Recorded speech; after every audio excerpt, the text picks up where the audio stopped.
अंडों में दही डालकर जब आप इस रेसिपी को बनाएंगे तो आप यकीन करें इसे खाने के बाद सभी उंगलियां चाटते रह जाएंगे।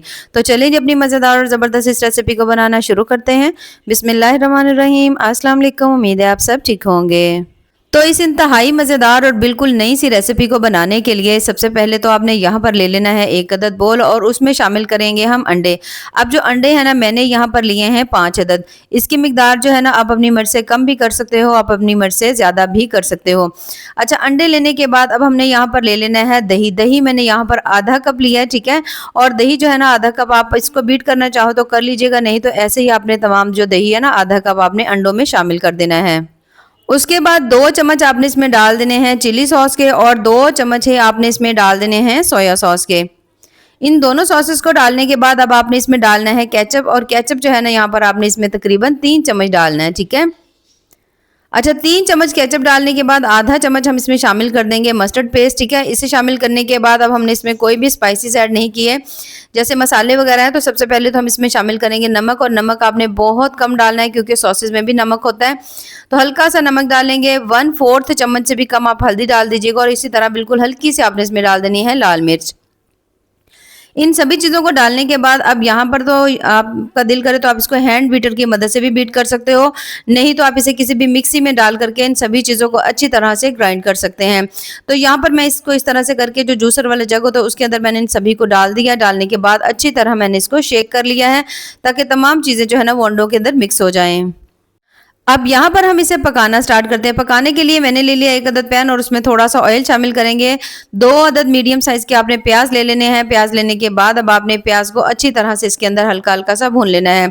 यहाँ पर जो प्याज का कलर है हमने ब्राउन नहीं करना, सिर्फ और सिर्फ प्याज को हमने हल्का सॉफ्ट होने तक पका लेना है। जब आप देखो कि प्याज का जो कलर है वो हल्का हल्का सा सॉफ्ट होना शुरू हो चुका है, यानी प्याज थोड़ा नरम हो गया, तो फिर हम इसमें बाकी चीज़ें ऐड करेंगे। आज की रेसिपी आपको बहुत ज़्यादा पसंद आएगी क्योंकि अक्सर हम अंडों का सालन बनाते हैं या हम अंडों से कोई भी रेसिपी बनाते हैं तो हमें अंडे या तो बॉईल करने पड़ते हैं या फिर हमें उनको पकाना पड़ता है। तो इस रेसिपी में आपको कोई भी इस तरह से काम नहीं करना पड़ेगा, बल्कि एक ही दफ़ा आप इसमें अंडे डालेंगे और आपकी इंतहा से ज़्यादा मज़ेदार सी रेसिपी बन के तैयार हो जाएगी। अब यहाँ पर मैंने इसको अच्छी तरह से भून लिया, ठीक है। प्याज जो है ना वो हल्का सॉफ्ट हो चुका है। अदरक लहसुन का पेस्ट डाल देंगे तकरीबन 1 चम्मच, और इसे भी डाल करके आपने मीडियम फ्लेम के ऊपर अच्छी तरह भून लेना है। कुछ ही देर में आप देखोगे इसके अंदर से भुने हुए अदरक लहसुन की अच्छी सी खुशबू आ रही होगी, तो फिर आपने इसमें शामिल कर देनी है यहाँ पर सब्ज़ मिर्चें। अच्छा, सब्ज़ मिर्चें अगर तो तीखा ज़्यादा पसंद हो तो ज़्यादा डाल लीजिएगा, लेकिन मैं सब्ज़ मिर्चें इसमें बहुत ज़्यादा नहीं डाल रही क्योंकि बच्चे जो हैं वो फिर इतनी ज़्यादा तीखा नहीं खाते, तो मैं इसमें थोड़ी सी डाल रही हूँ। तकरीबन 3 अदद मैंने ले ली थी, उनको बिल्कुल बारीक कट कर लिया था। टमाटर मैंने यहाँ पर लिए थे 2 अदद, और उनका हमने पेस्ट बना लेना है, ठीक है। टमाटरों का आपने पेस्ट बनाना है, टमाटर आपने कट करके इसमें नहीं डालने। अब हमने यहाँ पर सभी चीज़ों को पहले तो अच्छी तरह मिक्स कर लेना है, ठीक है। मीडियम टू हाई फ्लेम के ऊपर आपने सभी को मिक्स कर लेना है। अब यहाँ पर टमाटरों का इसके अंदर अच्छा खासा पानी है, ठीक है। तो अब हम इसके साथ ही मसाले डाल देंगे ताकि मसाले की भुनाई के लिए हमें अलग से पानी का छींटा लगाने की ज़रूरत ना पड़े। तो 1/3 चम्मच इसमें हमने नमक डाल दिया है, थोड़ी सी हल्दी डाल देंगे, लाल मिर्च थोड़ी सी यहाँ पर मैं आधा चम्मच डाल रही हूँ। इन सभी चीज़ों को डाल करके दोबारा से आपने सभी चीज़ों को अच्छी तरह भून लेना है। जैसे ही आप तमाम चीज़ों को भून लेंगे और जो ग्रेवी है वो थोड़ी थिक हो जाएगी, टमाटरों का जो पानी है वो थोड़ा सा खुश्क हो जाना चाहिए। बहुत ज़्यादा टाइम तो नहीं लगेगा, कम से कम भी 2 से 3 मिनट के अंदर आप देखोगे जो टमाटर है ना उनका पानी बिल्कुल इसके अंदर से ख़त्म हो चुका होगा, और ज़बरदस्त ये देखिए मसाला जो है ना माशाल्लाह हमारे यहाँ पे बन करके तैयार हो चुका है। तो यहाँ पर हमने इसके अंदर कोई और मसाले नहीं डाले, सिर्फ और सिर्फ हमने बेसिक नमक मिर्च हल्दी डाली है, तो इसलिए मैं हल्का सा इसमें मसाला डालूंगी। 1/3 चम्मच हमने इसमें धनिया पाउडर डाल दिया, इतना ही हम इसके अंदर डाल देंगे ज़ीरा पाउडर, और मिक्स गरम मसाला जो है ना वो आप इसमें शामिल कर दीजिएगा तकरीबन 1/3 चम्मच, ठीक है। थोड़ा थोड़ा मैंने डाल दिया है, अगर आपको मसाले ज़्यादा पसंद हो तो थोड़े ज़्यादा डाल लीजिएगा। दोबारा से हल्की सी भुनाई करेंगे, और जैसे ही आप देखो कि इसके अंदर से तमाम मसालों की अच्छी सी खुशबू आ रही है, मसाले अच्छी तरह से भुन गए हैं, तो फिर हमने इसमें शामिल करने हैं वही अंडे जिनको हमने अच्छी तरह से बीट करके रखा हुआ था दही में। और यहाँ पर आप देख सकते हो माशाल्लाह मसाला ज़बरदस्त सा बन चुका है। फ्लेम आपने यहाँ पे बिल्कुल हल्की कर देनी है, और इस तरह से आपने थोड़ा थोड़ा सा जो अंडे का बैटर है वो आपने इसके अंदर शामिल करते जाना है। ये देखिए इस तरह से तमाम जो बैटर वो अच्छी तरह से इसके ऊपर फैल जाएगा। अब आपने इसके ऊपर ढक्कन लगा देना है। ढक्कन लगा करके हल्की फ्लेम के ऊपर कम से कम आपने इसको 2 मिनट के लिए छोड़ देना है। 2 मिनट के लिए जैसे ही आप छोड़ोगे तो जो अंडे हैं ना वो भी काफ़ी हद तक ये देखिए माशाल्लाह पकना शुरू हो चुके हैं। अब यहाँ पर आपने चम्मच की मदद से इसकी साइड्स को चेंज करना है और इसको आपने अच्छी तरह से पका लेना है जब तक कि दोनों साइड्स जो है ना अंडे की वो अच्छी तरह पक नहीं जाती।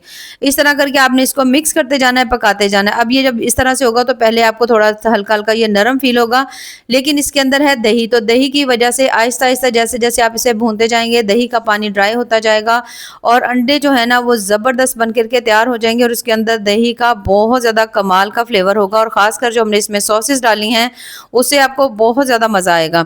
अब यहाँ पर आप देख सकते हैं काफ़ी हद तक जो दही का पानी था इसके अंदर से ड्राई हो चुका है। जो अंडा भुर्जी है बिल्कुल नए तरीके से हमारे यहाँ पर बन करके तकरीबन तैयार हो चुकी है और यहाँ पर तकरीबन 2 से 3 मिनट मीडियम फ्लेम के ऊपर मैंने इसे भूना है। तमाम इसके अंदर से दही की नमी खत्म हो चुकी है और बिल्कुल जो है ना ऑयल वो आप देख सकते हो हल्का हल्का आपको साइडों में भी नजर आना शुरू हो चुका होगा, जिसका मतलब है कि अंडे की बहुत अच्छी तरह से भुनाई हो चुकी है। आमतौर पर हम एक ही तरह से अंडे का सालन बनाते हैं, तो आपने इस तरह से ज़रूर ट्राई करना है। आप यकीन करें बड़ा ही कमाल का बनता है। अच्छा, उसके साथ ही आपने इसमें डाल देनी थोड़ी सब्ज़ मिर्चें मैंने डाल दी हैं, थोड़ा सा मैंने धनिया डाल दिया है, कसूरी मेथी हल्की सी शामिल कर देंगे, ढक्कन लगा देंगे 1 से 2 मिनट के लिए बिल्कुल दम वाली फ्लेम के ऊपर आपने इसको छोड़ देना है और 1 से 2 मिनट के बाद माशाल्लाह बहुत ही ज़्यादा मज़ेदार इंतहाई टेस्टी अंडा भुर्जी जो है वो बिल्कुल अलग तरीके से बन चुकी है। तो आप इसे ज़रूर ट्राई करिएगा। तो यहाँ पर हम इसे निकाल लेते हैं प्लेट में। जब इस रेसिपी को मैंने पहली दफ़ा ट्राई किया तो आप यकीन करें ये इतनी ज़्यादा कमाल की, इतनी ज़्यादा मज़ेदार बनी कि मेरे घर में बच्चे हों या बड़े सभी ये रेसिपी फरमाइश पर बनवाते हैं। यहाँ पर आप देख सकते हो माशाल्लाह कितनी ही मज़ेदार और कितनी लजीज लग रही है। अब आप इसको रोटी के साथ, पराठे के साथ, किसी भी चीज़ के साथ खा सकते हो। बहुत ज़्यादा ये कमाल की लगती है। तो आप भी इस अंडा भुर्जी को सेम इसी तरीके से ज़रूर ट्राई करिएगा और ट्राई करके आपने हमें कमेंट्स में ज़रूर बताना है कि आपको हमारी आज की जो रेसिपी है वो कैसी लगी। इस तरह से अंडे का सालन बड़े हों या बच्चे सभी को बहुत ज़्यादा पसंद आएगा क्योंकि इंतहा से ज़्यादा टेस्टी बनता है। तो ऐसी ही मज़ेदार, ज़बरदस्त और टेस्टफुल सी रेसिपीज़ के लिए आपने हमारे चैनल का विजिट करना है। बाकी दुआ में याद रखिए। अल्लाह हाफिज़।